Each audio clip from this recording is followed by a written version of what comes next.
2018 മഹാപ്രളയം, അതിൻ്റെ തീവ്രത, അതിജീവനം ഇതൊക്കെ ഇന്നും മലയാളികളുടെ മനസ്സിലുണ്ട്. പ്രളയകാലത്തെ മണ്ണിനടിയിൽ പുതഞ്ഞുപോയ ഒരാൾ ജീവൻ തിരിച്ചു കിട്ടിയപ്പോൾ ജീവിതം കൈപ്പിടിയിലൊതുക്കിയ ഒരു വീട്ടമ്മയുടെ അതിജീവനത്തിൻ്റെ കഥയാണ് ഈ വനിതാ ദിനത്തിൽ ഇടുക്കി ബ്യൂറോ പങ്കുവെക്കുന്നത്. ഇടുക്കി പാറത്തോട് സ്വദേശി മേഴ്സി ജോണിൻ്റെ കഥ.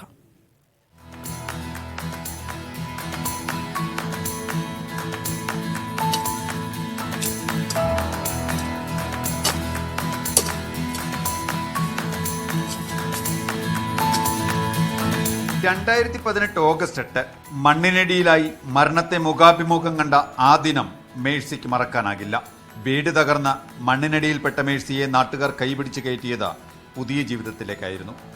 അതിജീവനത്തിന്റെ ബാലപാഠങ്ങൾ മേഴ്സി അവിടെ നിന്ന് തുടങ്ങി. 10 ആയപ്പോഴത്തേനും ഒരു ഒച്ച കേട്ട് എൻ്റെ തലക്കിട്ട് വന്നൊന്ന് അടിച്ചതുപോലെ എനിക്ക് തോന്നി. അന്നേരം തന്നെ ഞാൻ ബോധം കെട്ടുപോയി. പിന്നെ എനിക്കൊന്നും അറിയത്തില്ല. അന്നേരം തന്നെ അയൽവക്കംകാർ നോക്കിക്കഴിഞ്ഞപ്പോൾ എൻ്റെ വീടില്ല. അന്നേരത്തേന് അവർ ഓടി വന്ന ആൾക്കാരെയെല്ലാം വിളിച്ചു കൂട്ടി ഒരു 10-200 പേര് സിറ്റിയിൽ നിന്ന് കയറി വന്ന് ഞാൻ ഇന്നടത്താ കിടക്കുന്നതെന്ന് അയൽവക്കംകാർക്ക് അറിയായിരുന്നു. അവരവിടെ നോക്കി അന്നേരം മാന്തി കഴിഞ്ഞപ്പോൾ എൻ്റെ കാല് കണ്ടു. അങ്ങനെ ഒരു 1.5 മണിക്കൂർ കൊണ്ട് എന്നെ മാന്തി എടുത്ത് എന്നെ ആശുപത്രിയിൽ കൊണ്ടുപോയി. ആശുപത്രിയിൽ ചെന്നപ്പോഴൊന്നും എനിക്ക് ബോധമില്ല. അത് കഴിഞ്ഞിട്ട് അരമണിക്കൂർ കഴിഞ്ഞപ്പോൾ എനിക്ക് ബോധം വീണു. അങ്ങനെ ഞാൻ ഇപ്പോഴും എനിക്ക് ശരീരത്തിന് മൊത്തം വേദനയാണ്. എന്നാലും ഒരു ദിവസം 4 വേദനയുടെ ഗുളിക കഴിച്ചുകൊണ്ട് ഞാൻ എന്നാലും പണി നിർത്തിയിട്ടില്ല. എനിക്ക് കുഞ്ഞുങ്ങളെ വളർത്താൻ വേറെ മാർക്കും ഇല്ലാത്ത കാരണം എൻ്റെ ചേട്ടായി മരിച്ചു പോയിട്ട് 21 വർഷമായി. എനിക്ക് സർക്കാരിൽ നിന്ന് സ്ഥലവും വരെയും പോയെങ്കിലും എനിക്ക് 4 ലക്ഷം രൂപയെ സർക്കാരിൽ നിന്ന് കിട്ടിയിട്ടുള്ളൂ. അതിനുമ്പോൾ സ്ഥലം മേടിച്ച് പോയായിരുന്നു. അതുകൊണ്ട് ബുദ്ധിമുട്ടിലാണ് ഞാൻ ജീവിക്കുന്നത്. എന്നാലും എനിക്ക് പണിയെടുക്കാതിരിക്കാൻ പറ്റില്ല. അതുകൊണ്ട് ഞാൻ വേദനയാണെങ്കിലും ഞാൻ എല്ലാ കൃഷിയുണ്ട്. അതിജീവന പാതയിലെ ആദ്യപടി സ്വന്തമായി ഒരു കൊച്ചു വീടും സ്ഥലവും വാങ്ങിയെന്നതാണ്. പിന്നാലെ പാട്ടത്തിനെടുത്ത സ്ഥലത്ത് കപ്പ, വാഴ, ഏലം എന്നിവ കൃഷി ചെയ്തു. ഇടവിളിയായി പച്ചക്കറികളും.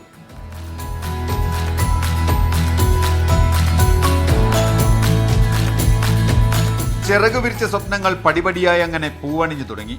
വീടിനോടനുബന്ധിച്ച് മേഴ്സി ഫുഡ് എന്ന പേരിൽ ചെറിയൊരു സംരംഭവും തുടങ്ങി. ഭർത്താവിന്റെ മരണശേഷം 2 മക്കളെ അല്ലല്ലാതെ വളർത്തി. എല്ലാം സാധ്യമായത് എങ്ങനെയെന്ന് ചോദിച്ചാൽ അതിനുള്ള മറുപടി ഇങ്ങനെ. എന്നാ വേദനയാണെങ്കിലും എന്നാ പ്രതിസന്ധി വന്നാലും ഞാൻ തളർന്നു പോകുകയില്ല. ഞാൻ ഇങ്ങനെ തന്നെ മുന്നോട്ട് പോകണമെന്നാണ് എൻ്റെ മനസ്സ്. അപ്പം ഞാൻ അങ്ങനെ തന്നെ മുന്നോട്ട് തന്നെ പോകാനായിട്ടാണ് ഞാൻ തീരുമാനിക്കും. പറ്റുന്നിടത്തോളം കാലം പണിയെടുക്കാനുള്ള ആയുസ് തമ്പുരാൻ തന്നാലും ഞാൻ ഇങ്ങനെ തന്നെ മുന്നോട്ട് പോകും. അപ്പോൾ എനിക്ക് ഇന്ന് വരെ എനിക്കൊരു വെറുപ്പായിട്ട് തോന്നിയിട്ടില്ല. ഈ അധ്വാനിക്കുന്നതിന് എനിക്ക് ഇന്ന് വരെ ഒരു വെറുപ്പായിട്ട് തോന്നുന്നില്ല. നമ്മൾ അധ്വാനിച്ച് നമ്മുടെ വിയർപ്പ് തുള്ളി കൊണ്ട് അധ്വാനിച്ച് കിട്ടുന്ന ആ പൈസയാണ് നമുക്ക് അങ്ങോളം നിലനിൽക്കുന്നത്. അത് നമുക്ക് കയ്യറപ്പില്ലാതെ നമുക്ക് എന്ത് കാര്യങ്ങളും ചെയ്യാം. നമ്മൾ പണിയെടുക്കുന്നു, നമ്മളുണ്ടാക്കുന്നു. അപ്പം നമുക്ക് പുരുഷന്മാരെ പോലെ നമുക്ക് സ്ത്രീകൾക്കും അതുപോലെ അധ്വാനിച്ച് എന്ത് പണികളും നമുക്ക് ചെയ്യാം. പുരുഷന്മാർ ചെയ്യുന്ന എന്ത് പണികളും നമുക്കും ചെയ്യാം. അപ്പം നമുക്ക് മനസ്സ് വേണം. എല്ലാം ഉണ്ടായിട്ടും ഒന്നുമില്ലെന്ന് പറഞ്ഞ് പരിതപിക്കുന്നവർക്ക്, പ്രതിസന്ധി ഘട്ടങ്ങളിൽ പതറിപ്പോയവർക്ക്, ജീവിതത്തിൽ എങ്ങുമെത്താനായില്ലെന്ന് പറഞ്ഞ് നിരാശയിൽ കഴിയുന്നവർക്ക് മാതൃകയാക്കാം മേഴ്സി എന്ന ഈ വീട്ടമ്മയെ. 2 മഹാപ്രളയങ്ങളെ അടക്കം ഇടുക്കിയിലെ ജനത അതിജീവിച്ചത് എങ്ങനെയെന്ന് ചോദിച്ചാൽ അതിനുത്തരം മേഴ്സി ചേച്ചിയെ പോലുള്ളവരാണ്. എന്താ ചേച്ചി, അങ്ങനെ തന്നെയല്ലേ? മനസ്സ് വെച്ചാൽ മോനെ അത് തന്നെയാണ്. അതാണ്. ഇടുക്കിയിൽ നിന്ന് സിജോ വർഗീസ്,